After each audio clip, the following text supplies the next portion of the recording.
que é a potência clandestina da psicanálise, né? Mas privilegiou, voltou novamente para esse lugar que é reduzido ao pessoal e que toma aquela teoria como mais uma decoração para casa-cor. Então, ao invés desse dispositivo ser um regulador social que permita autorizar o exercício da micropolítica ativa e interromper o exercício da micropolítica reativa, ele passou a ser um dispositivo que colabora com a manutenção da micropolítica reativa. Por isso, quem está nesse campo, que é o nosso caso aqui, meu, da Jusilei, a nossa batalha, e de vários que estão aqui no campo da clínica, como o nosso querido Carlos também, que acabou de se apresentar, ou a nossa amiga que está no CAPES, o nosso trabalho consiste em ativar essa força clandestina da psicanálise. E se eu continuo me apresentando como psicanalista e não como esquizoanalista, é porque eu quero restituir a esse dispositivo, eu quero arrastar esse dispositivo para esse outro lugar. E, evidentemente, que eu não sou uma idiota, de uma pretensiosa, achando que eu vou arrastar sozinha, eu faço o que eu posso, é um pedacinho desse arrastão.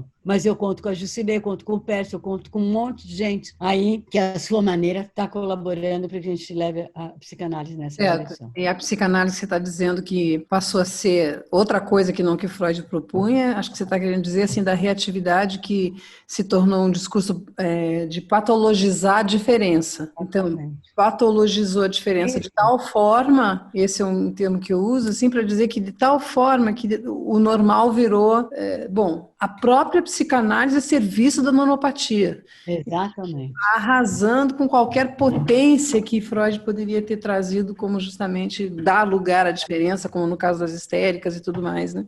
Não, e é claro, né, sem toda razão, e é claro que tem exceções a isso, evidente. Sempre teve nesses 100 anos de psicanálise, né? Mas eu acho que esse trabalho que a gente vem fazendo, e muita gente está envolvida nisso, quando eu digo nós, porque nós estamos aqui, né? E de poder botar a psicanálise conversando com essa tradição filosófica que passou a vida tentando se deslocar desse regime de consciência, nos auxilia muito a reativar, a ativar essa força micropolítica da psicanálise, né? É como a conversa que eu estou estabelecendo com os Guarani, dá na mesma, né? Aí a gente estabelece uma conversa entre a psicanálise e essa tradição filosófica nas suas várias manifestações, e isso nos ajuda, o modo como isso reverbera em nós nos ajuda a avançar nessa direção na psicanálise. Nos ajuda, assim, quando você vai lá para os povos originários, e a mim ajuda muito trazer as pessoas da arte, como você viu aí rapidamente. Nós estamos aí, acho que hoje em dia, com 40% desse grupo que não é da arte, e da arte contemporânea, assim, os meninos que ralam, assim, que nessa época você pode imaginar como é que estão de grana, em função, já sempre estão na merda, né? Mas agora mais ainda por conta da pandemia. Em São Paulo, uma parte é da elite paulista, né? Então está muito bem. Mas tem toda uma outra parte gigantesca que faz de conta que não existe e que não é dessa elite e que de onde vêm as obras mais potentes. Exatamente, a potência fudida. Nesse lugar. E então, para nós, assim, no grupo de sublimação, que é esse encontro quinzenal comigo, quinzenal com o PS, não CEP, seminários, a gente tem escolhido muita coisa a partir da arte que nos chega desses meninos, como você disse, esses meninos que nos trazem acontecimentos atuais, né, e que a gente não acessaria se não fosse através deles, assim, né, do que está acontecendo lá na periferia, o que está acontecendo nessa batalha da cultura atual tão devassada, né, mas isso é uma das formas da gente trazer alma para a nossa palavra, né, porque antes, chega uma hora que a palavra estava tão desgastada também nos termos psicanalísticos, é isso que você está falando, da psicanálise ter virado, né, para o outro lado, ela estava tão desgastada que os termos eram utilizados apenas para um bate-papo entre os mesmos, né, naquela para participar com a sua casa-cor. Com a sua casa-cor lacaniana. Reconhecida com a sua casa-cor. Em grande eu falo lacanês e todo mundo me acha digna de participar de um patamar superior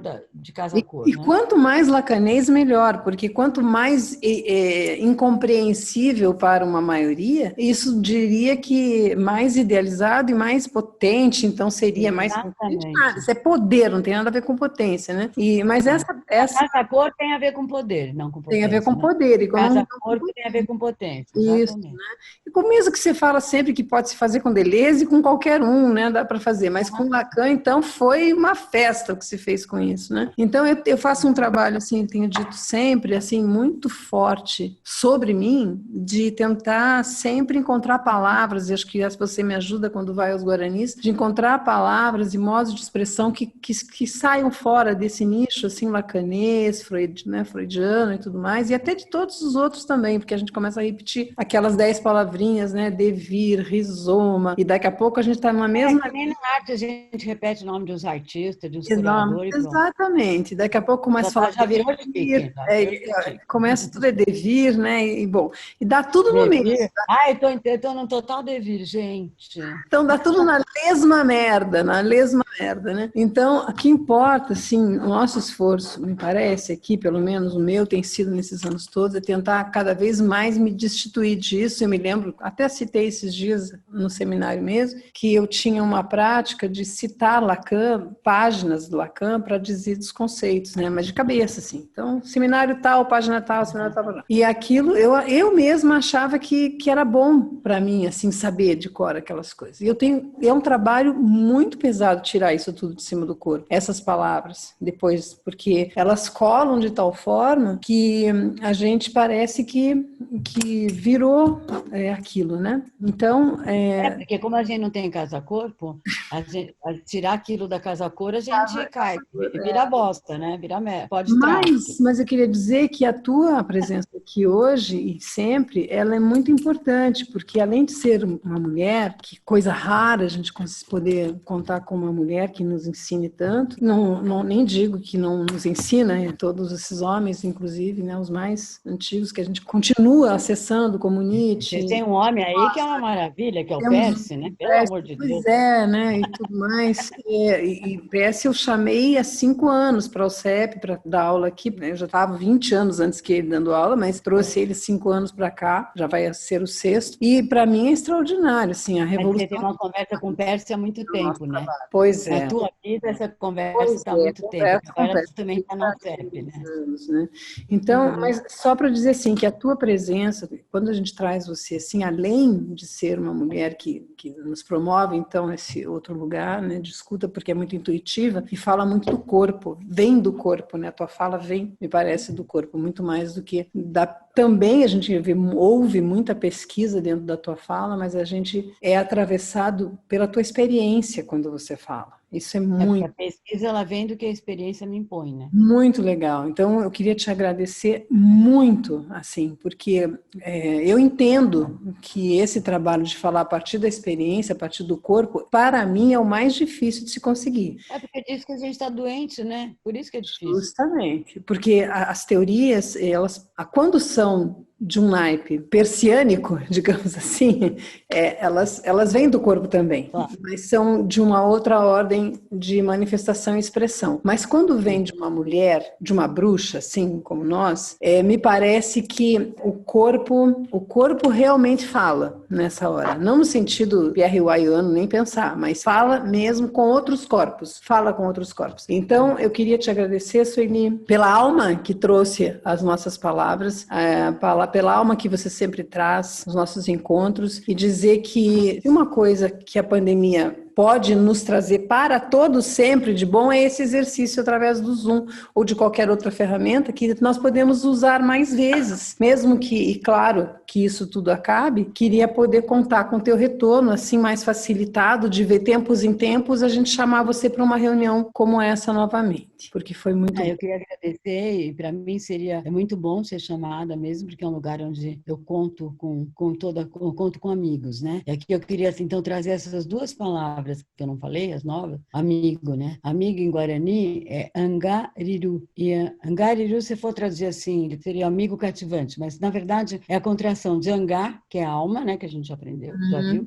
O riru. Riru é amigo, que provém de sua vez de riru, que se escreve de outro jeito, que é um recipiente, que contém, que acolhe, que recebe, que abraça. Então, Angariru, amigo, é aquele que acolhe minha alma, aquele que abraça minha alma e a reverbera, lhe trazendo outros nomes, portadores de outras forças, com os quais me compor, ampliando assim o horizonte do que cada um pode, né? Então, esse personagem conceitual nos oferece o critério funcional para avaliar quem se escolhe para compor agenciamentos provedores de sinergia para se sustentar nesse lugar, para sustentar a criação de um corpo para os futuros embrionários, né? Então, esse lugar, para mim, o CEP, é um lugar de Angariru, é um lugar que eu escolho. Então, eu gosto muito de ser convidada para estar aí, né? Me faz muito bem. E a outra palavra, é uma palavra, você falou da intuição, né? Que eu falo a partir do corpo, que é a intuição, e você falou de bruxa, né? Justamente fazia parte do exercício das mulheres na Idade Média, esse trabalho do saber pulsional, estar atento ao saber pulsional e a uma ação de cura a partir desse saber, toda vez que a palavra perde a alma, né? O que a alma não encontrou essa palavra, né? Então, também nos Guarani tem uma palavra, que essa também é outra que eu aprendi agora, a quinta e a sexta palavra,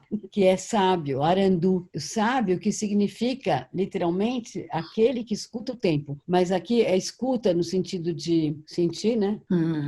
E tempo no sentido do devir. Então, é uma contração de ará, tempo, com endu. Endu é sentir, mas sentir nesse sentido de, a partir do corpo, né? É sentir os afetos, sentir os efeitos das forças no corpo, desde onde germinam os devires, para com eles orientar as ações do desejo. Então, esta forma de saber é o que a gente pode chamar de saber pulsional, ou saber do afeto, ou saber ecosófico, que é justamente a intuição. E é essa forma de saber que foi totalmente massacrada com a instalação da colonização, da escravidão e do capitalismo no século XV. Então, esse personagem conceitual da Arandu nos oferece uma imagem de como nós nos posicionarmos na nossa prática teórica, de modo a eliminar a mortalha que encobre a visão dos germes de futuro que nos habitam, né? E eliminar essa mortalha, esse esforço para eliminar essa mortalha, já é, por si só, adiantar o fim desse nosso mundo, né?